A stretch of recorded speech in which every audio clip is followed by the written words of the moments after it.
Voilà, alors je voudrais ouvrir la Bible avec vous, mais avant cela, parler d'un maître qui enseignait ses disciples sur les paraboles des retrouvailles. Les paraboles, c'est quelque chose que tout le monde utilisait dans le Moyen-Orient, dans l'Orient antique et encore aujourd'hui. Et je ne sais pas si vous connaissez les paraboles des retrouvailles. Qui les connaît? Alors vous les connaissez, mais vous ne les appelez peut-être pas comme ça. Sinon, c'est que vous n'avez vraiment pas lu votre Bible. Donc je vais vous aider à les redécouvrir. Et on va prendre Luc 15 au premier verset. Tous les péagers et les pêcheurs s'approchaient de Jésus pour l'entendre. Les pharisiens et les scribes murmuraient et disaient « Celui-ci accueille des pécheurs et mange avec eux. » Mais il leur dit cette parabole. Voilà. Qui était autour de Jésus ce jour-là? Il y avait beaucoup de monde, mais il y avait notamment des péagers, des pêcheurs. Alors les péagers, collecteurs d'impôts, on aura ta peau. Voilà. Ça c'était... Voilà, si vous avez entendu SketchUp Company, ça vous dira quelque chose. Oui? Bon, mais aujourd'hui, qui seraient les péagers qui étaient mal vus, donc, à cause de leur métier, à cause de leur collaboration, ils étaient vraiment mal vus. Et eux, ils venaient près de Jésus. Il y avait aussi les pêcheurs. Oui, on est tous pêcheurs, hein, donc... mais peut-être que ceux-là, ce que la Bible appelle pêcheurs, étaient peut-être encore plus que les autres. Est-ce qu'on peut faire une hiérarchie dans le péché? J'en sais rien, mais en tout cas, ils étaient là, et c'était des hommes qui étaient de mauvaise réputation, qui étaient perdus, ou quoi, quelle qu'en soit la raison, c'était des gens qui venaient et qui s'approchaient de Jésus. Et ils s'approchaient de Jésus probablement parce que dans ce qu'ils entendaient, eh bien, il y avait quelque chose de peut-être consolant pour eux, peut-être quelque chose d'accueillant, probablement qu'il y avait des paroles de miséricorde ou des paroles d'accueil. Et donc, pour ceux qui avaient l'habitude d'être mal vus ou méprisés, bon, ça faisait plaisir. Enfin, quelqu'un qui ne nous rejette pas du premier coup. Et peut-être aussi que dans leur conscience, ces personnes-là étaient quand même un petit peu interpellées et se disaient, mais j'entends des choses que je n'ai jamais entendues. Et chaque fois que Jésus s'arrêtait quelque part, eh bien, les gens venaient pour l'écouter d'un peu partout. On peut s'identifier à eux parce que bon, péagers, pêcheurs, allez, mettez-vous dans la case que vous voulez, mais enfin, on y est tous, hein, plus ou moins. Mais il y avait aussi des pharisiens et des scribes. Et eux, ils étaient là beaucoup plus pour juger, ils murmuraient, ils ne pouvaient pas comprendre la conduite de Jésus.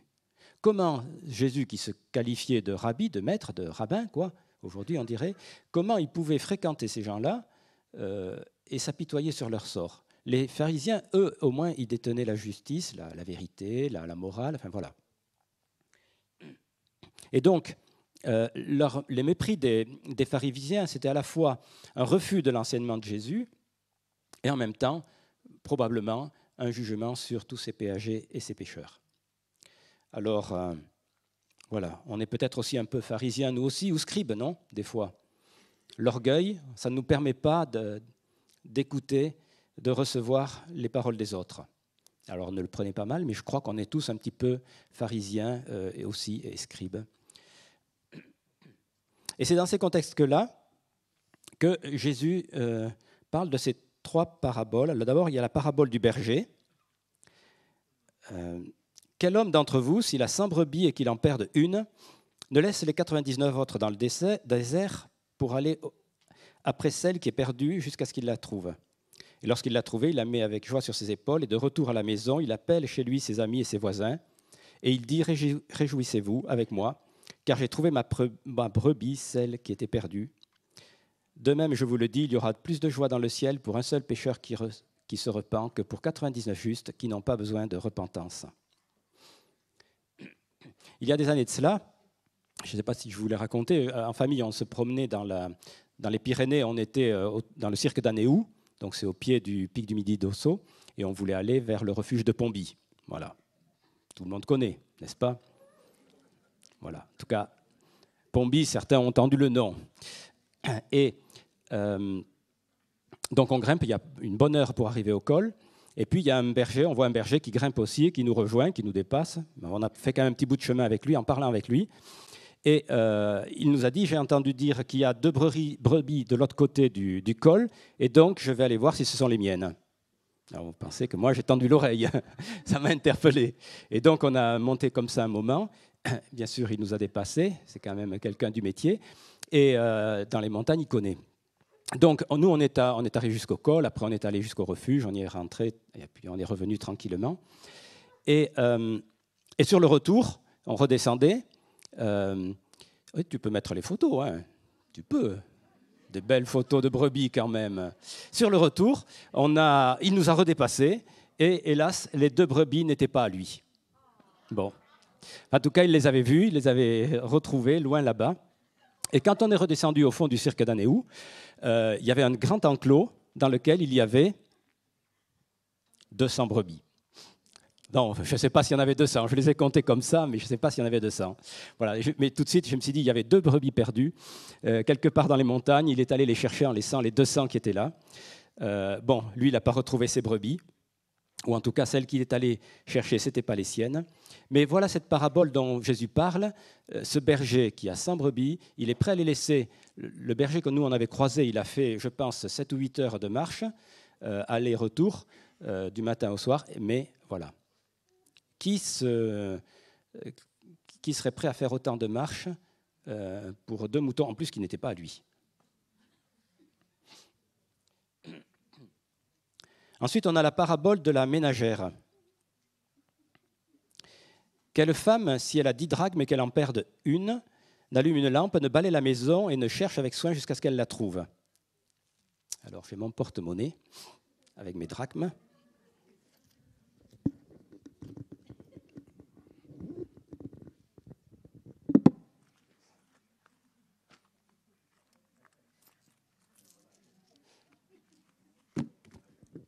Une, 2, 3, 4, 5, 6, 7, 8, 9. Il m'en manque une. Il en manque une. Où elle est, ma drachme? Ah, ma drachme, merci. Il l'a trouvée. Elle était où? Par terre. Ah ben voilà, on l'a trouvée. Je n'ai pas eu besoin de balayer la maison. Entre parenthèses, s'il y en a qui veulent balayer la salle de culte tout à l'heure, ce sera utile. Voilà. La parabole de la ménagère, 10 drachmes. Et les drachmes valaient plus que 50 100, hein, ça a été plutôt 100 €. Elle en perd une, elle va faire tout ce qu'elle peut pour la trouver. Merci. Ensuite, on a la parabole du Père. Luc 15, pardon, verset 11. Il dit encore, un homme avait 2 fils. Et je me suis interrogé, 2 fils. C'est pas courant ça, un homme qui a 2 fils. Moi, par exemple, j'ai qu'un fils. Mes parents, ils ont 3 fils, c'est pas 2. Mes grands-parents, j'ai réfléchi, j'ai cherché, ils avaient un fils chacun, ça marche toujours pas. Mes arrière-grands-parents, ils avaient soit un fils, soit 3, soit 4, soit 0. Il n'y en a aucun qui avait 2 fils. Les arrière-arrière. Alors, qui a 2 fils ici? Je sais que Pierre et Anne, ils ont 2 fils. Voilà. Qui a 2 fils? Levez bien la main très haut. Ah, ben, il y en a plusieurs quand même. Enfin, ce n'est pas une majorité. Et donc, vous avez 2 fils. Et dans cette parabole, eh bien, vous la connaissez sûrement, donc je ne vais pas la développer, mais je veux arriver à la fin, au dernier verset. Verset 32. Il fallait bien se réjouir et s'égayer, car ton frère que voilà était mort et il est revenu à la vie, il était perdu et il est retrouvé. Ces 3 paraboles, je les appelle les paraboles des retrouvailles, on pourrait les appeler les paraboles perdues, peu importe. En réalité, c'est qu'une seule et même histoire, qu'une seule et même leçon. C'est 3 formes, 3 récits, mais qui veulent dire la même chose. Alors moi j'appelais ça une ellipse, mais je ne sais pas si c'est le nom de cette forme littéraire, où on prend une histoire, on la raconte, on revient dessus, on la raconte, on la redit, et chaque fois on précise un peu plus ce que l'on veut dire. Mais apparemment ça ne s'appelle pas une ellipse. Donc si quelqu'un sait quelle est la forme littéraire de ce genre littéraire, donc qu'il me le dise. Mais on dit une chose une première fois, puis une seconde fois, puis une troisième fois, pour amplifier, pour préciser.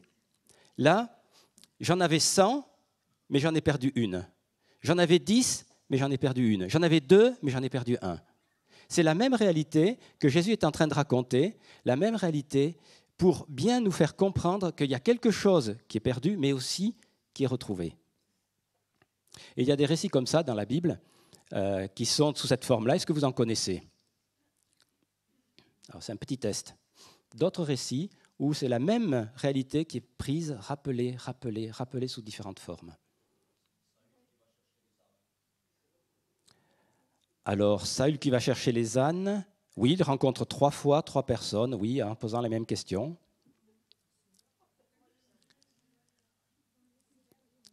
On a une lecture de l'Apocalypse qui peut être comme celle-là. Si vous lisez bien l'Apocalypse, il y a plusieurs façons de la lire, mais il y a notamment 7 récits, 7 fois, 7 films, et certains pensent que c'est la même chose qui est répétée 7 fois de manière différente. Pourquoi pas? En tout cas, l'important, c'est de savoir que c'est répété parce que c'est important. Et dans cette forme de parabole, Jésus se rapproche de plus en plus de ce qu'il veut communiquer. Au début, il y en a 100, un berger qui en perd 1 sur 100. Un berger, bon, aujourd'hui, il n'y a pas beaucoup de bergers quand même, au milieu de nous. À l'époque, c'était un peu plus courant, les bergers. Une ménagère, il y en a beaucoup ici, des femmes et des hommes qui sont des ménagères.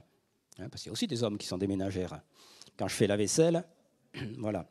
Des pères, il y en a quand même quelques-uns. Un tiers, un quart de l'Assemblée, je ne sais pas. Ou des mères. Avec ça, on monte les statistiques. Donc, dans ce récit, dans ces paraboles, dans cette forme, Jésus insiste en disant, c'est quelqu'un de lointain, c'est quelqu'un de proche, c'est quelqu'un de très proche qui cherche. Et en fin de compte, bien sûr, celui qui cherche, on le comprend au fur et à mesure, mais c'est Dieu qui cherche. Et c'est lui qui cherche. Alors, le centre de ces paraboles, c'est ça. Dieu est comme un père qui cherche, et qui veut une relation, et qui veut retrouver.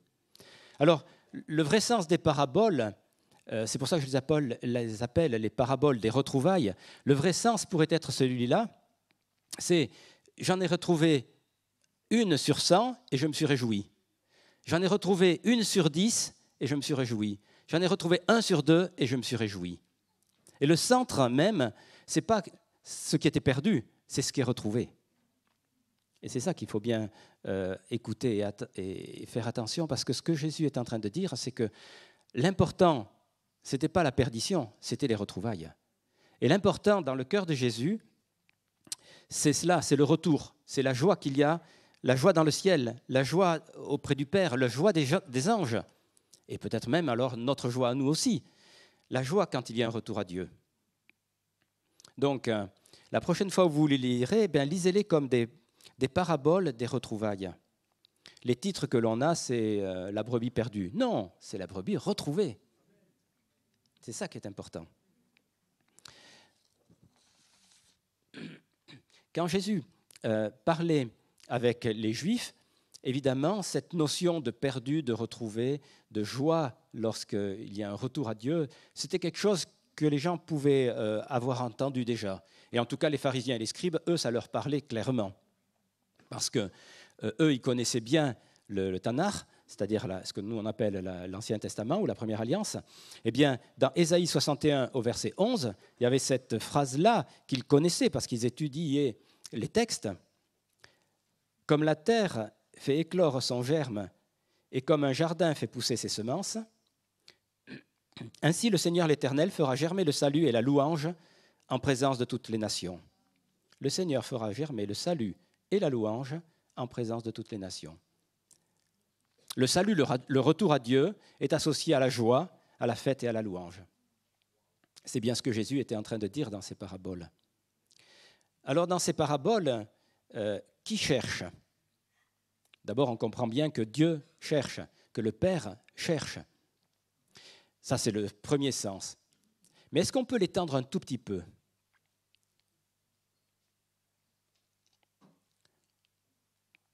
Qui cherche? On sait que Dieu cherche, qu'il a envoyé Jésus pour cela. Les paroles que l'on a rappelées il y a peut-être un mois, au moment de Noël, Ce sont des paroles où on parle, où on rappelait ce que Dieu avait fait, ce que Dieu avait fait en envoyant Jésus, hein, quand il est venu chercher les hommes, quand il a envoyé un sauveur. Bon, Dieu cherche, mais nous, est-ce qu'on pourrait s'identifier aussi à lui et à ceux qui cherchent? Est-ce qu'on est un peu berger pour chercher? Est-ce qu'on est un peu ménagère pour chercher? Est-ce qu'on est un peu père ou mère pour chercher?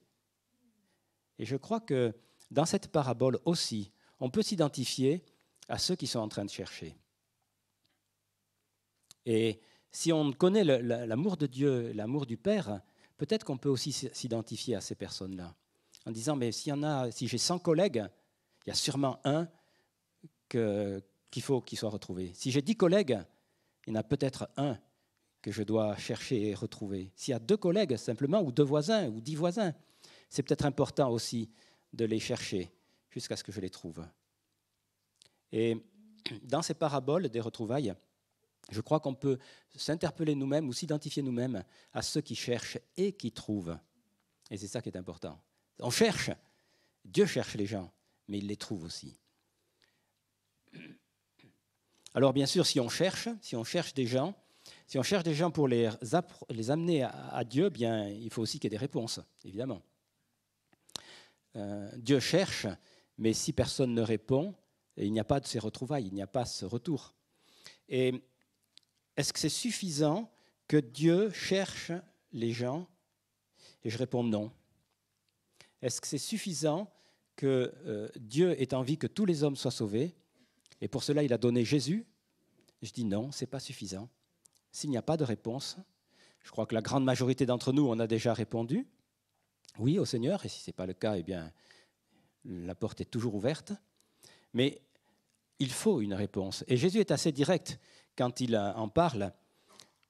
J'ai pris dans l'évangile de Marc, quand il commence son ministère, alors Marc est quelqu'un qui parle avec des phrases très courtes et qui résume en peu de temps et en peu de chapitres tout le ministère de Jésus, mais dans cet évangile-là, les premières paroles de Jésus sont, dans Marc 1, verset 15, « Le temps est accompli, le royaume de Dieu est proche, repentez-vous et croyez à la bonne nouvelle. » Simple, clair et direct. C'est le temps, repentez-vous, croyez à la bonne nouvelle. Face à une telle question, il est évident qu'on est obligé de répondre quelque part oui ou non. Mais en tout cas, on doit répondre. Dans Luc 13, aussi, je veux lire un autre passage, au verset 1. Quelques personnes vinrent raconter à Jésus ce qui était arrivé à des Galiléens dont Pilate avait mêlé le sang avec celui de leur sacrifice. Donc ils avaient été tués. Il leur répondit, « Pensez-vous que ces Galiléens aient été de plus grands pécheurs que tous les autres Galiléens parce qu'ils ont souffert de la sorte? Non, vous dis-je, mais si vous ne vous repentez pas, vous périrez tous de même. Ou bien ces 18 personnes sur qui est tombée la tour de Siloé et qu'elle a tuées, pensez-vous qu'ils aient été plus coupables que tous les autres habitants de Jérusalem? Non, vous dis-je, mais si vous ne vous repentez pas, vous périrez tous pareillement. » C'est un peu direct quand même, hein, et je ne sais pas où est la compassion. En tout cas, si on le lit avec juste un regard un peu humain, on va dire, mais voilà, tous ces gens ont été tués, et puis c'est comme ça que tu en parles? Oui, c'est comme ça qu'il en parle. Parce que ce que Jésus veut faire comprendre, c'est que ce n'est pas à cause de nos souffrances, ce n'est pas à cause de nos péchés que notre vie est conduite sur terre. Alors on pourrait s'étonner en disant, mais attends, quand même, moi je veux vivre avec Jésus, je veux faire le bien, il n'y aura pas une bénédiction spéciale? La question n'est pas du tout là. Et dans d'autres passages, Jésus aussi détourne la question, elle n'est pas là. Mais là, il parle d'un retour à Dieu. Et si vous ne vous repentez pas, si vous ne vous convertissez pas, bien, la fin est la même. On sait très bien qu'un jour ou l'autre, on mourra. Mais est-ce qu'on mourra avec le Seigneur ou sans lui? Et la question de Jésus est quand même, je trouve, assez étonnante et un peu directe. C'est que la question n'est pas de savoir s'ils étaient plus ou moins pécheurs, plus ou moins coupables, mais de toute façon, repentez-vous. Et lorsque l'on est avec des personnes qui cherchent Dieu, je crois que c'est important de leur parler du Dieu qui est le Dieu le Père, le Dieu d'amour, le Dieu qui cherche et le Dieu qui trouve, mais aussi à un moment donné, de proposer aux personnes, bien, voilà, maintenant c'est le temps. Est-ce que tu as choisi? Si oui, tant mieux. Sinon, c'est encore le temps de le faire. Et il faut répondre à l'appel de Dieu. C'est un choix dans lequel on est bien sûr tous libres, mais c'est un choix qui est quand même pressant. Et je crois que c'est important pour chacun d'entre nous à deux niveaux. Premièrement, lorsque l'on parle avec quelqu'un, on ne doit pas simplement lui parler de l'amour de Dieu, mais on doit aussi l'inviter à se repentir. Alors un mot qu'on n'aime pas trop, hein. Repens-toi, ou bien, on pourrait le dire plus gentiment, mais ça revient au même, détourne-toi de tes péchés. Il y a un obstacle entre Dieu et toi, il y a une montagne entre Dieu et toi. On n'aime pas trop dire ça, parce qu'on aimerait que les gens s'approchent de Dieu. Mais la réalité, c'est que cette montagne, cet obstacle, il y est quand même. Mais on peut aussi le dire autrement, c'est en disant, bien, repens-toi et tu seras réconcilié avec Dieu. On peut le dire comme on veut, et chacun, on a notre façon de le dire, je crois que c'est important. Mais c'est important, la finalité, c'est d'inviter les personnes à faire un pas avec le Seigneur. Alors, qui a 100 collègues, qui a 10 collègues, qui a 2 collègues? Est-ce qu'on les cherche jusqu'à ce qu'ils trouvent, eux, ils soient retrouvés? Alors, on peut dire qu'on les trouve nous, mais enfin, en fait, c'est pour le Seigneur quand même. C'est important d'y penser. Et même, je dirais, est-ce qu'on est sûr, chacun d'entre nous, d'être réconcilié avec Dieu? Je pars du principe que oui, mais en même temps, est-ce qu'on est vraiment réconcilié avec Dieu? Est-ce qu'on a chacun d'entre nous fait ce pas et dit oui, Seigneur, je te demande pardon pour ma vie? On peut le dire avec les mots qu'on veut. Lorsque je me suis tourné vers le Seigneur, je me considérais comme un gars bien parce que je n'avais pas tué, je n'avais pas volé, je ne draguais pas, je ne fumais pas, je ne buvais pas. Plus ou moins, mais enfin voilà. Qu'est-ce qu'on avait à me reprocher? Le Seigneur m'a reproché une chose, et il avait raison, de toute façon il a toujours raison, c'est que je vivais en tant que protestant d'éducation, mais sans Dieu. C'est-à-dire que je vivais comme si Dieu n'existait pas. Je faisais mes choix, voilà. Dieu, bien sûr que je croyais en Dieu, je croyais en Jésus-Christ, mais il n'avait pas d'implication dans ma vie. Ça, c'était mon péché. Et le jour où je l'ai vu, évidemment, j'étais moins fier. Et j'avais besoin de revenir à lui. Chacun en a besoin de revenir à Dieu. Et je voudrais qu'on termine ce temps de culte simplement. Je vais vous inviter tous à vous lever. Et puis s'il y a quelqu'un, ou quelques-uns plutôt, qui veulent donner leur vie au Seigneur en disant « oui, je suis plus sûr de ne pas l'avoir fait, mais je veux le faire », ou bien « je ne suis pas sûr de l'avoir fait, mais je veux être réconcilié avec Dieu », eh bien, je vous inviterai à venir tout à l'heure. Mais d'abord qu'on se lève tous. Et la première chose dans ce que je veux partager et communiquer, dans lequel je vous invite, c'est est-ce que je suis cette personne qui va chercher 100 ou 10 ou 2? Après tout, on n'est pas obligé d'en chercher un seul sur les 100. On peut les chercher les 100 qui sont autour de nous. On a souvent eu ce genre d'appel et en général, on répond tous favorablement, donc c'est bien. Mais Seigneur, renouvelle-nous afin que nous puissions continuer à chercher sans cesse ceux qui sont autour et qui se sont égarés, jusqu'à ce qu'on les trouve et qu'on les ramène. Seigneur, je prie pour que cette parabole des retrouvailles, eh bien, elle soit encore d'actualité dans nos vies.